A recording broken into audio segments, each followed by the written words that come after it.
name is Ani and I am the owner of wiredonhonda.com. It all started years back when I was a little kid, when people would ask me what I wanted to do when I would grow up. I would say I want to have my own car shop or a car store. So I was definitely into cars even when I was a little kid. And when I grew up, my family had this car that we were using. It was a manual 1984 Nissan 200SX. So I begged my dad to teach me how to drive it, and he resisted at first, but then afterwards he gave in. So that's how I pretty much got started into driving a manual, and I decided I never want to drive an automatic. That's pretty much what I want. So after it was a pretty old car, so the engine blew on that and it was time to upgrade. So I got my 2005 RSX Type S, and that's pretty much when I could say, lost my mind and got really into Hondas and Acuras.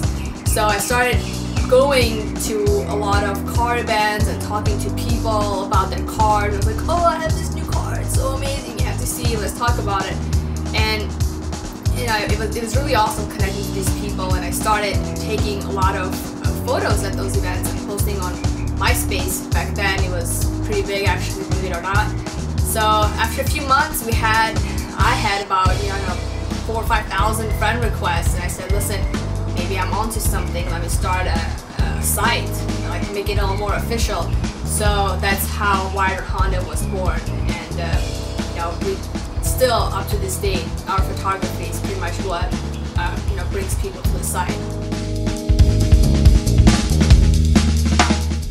I'm pretty happy with my RSX. I love that car, but I think I would also like to have a black NSX, possibly. I like the older newer ones, but perhaps the older model with the flip-up lights, I would like that better, so maybe one day I'll get that too.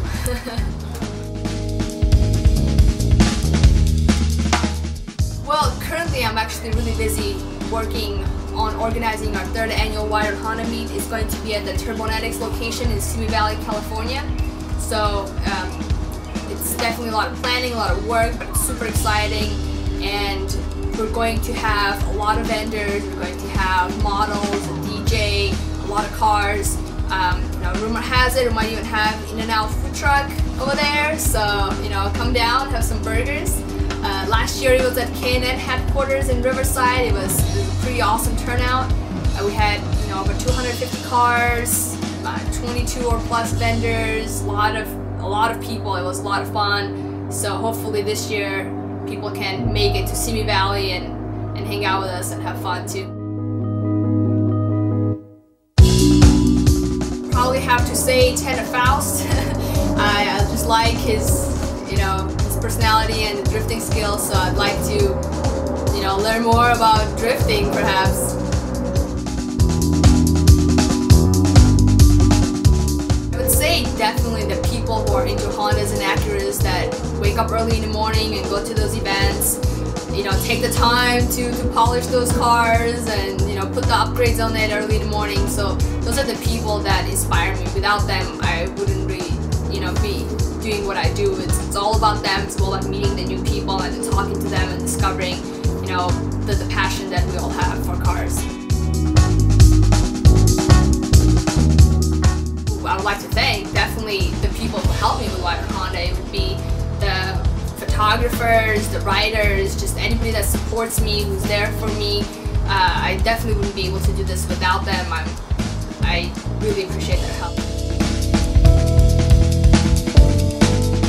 You can go to wiredhonda.com. We have all of the information there. It's a friendly site, so hopefully you guys will check it out and join our forums. And if you have any questions, you can always contact me. It's Ani at wiredonhonda.com.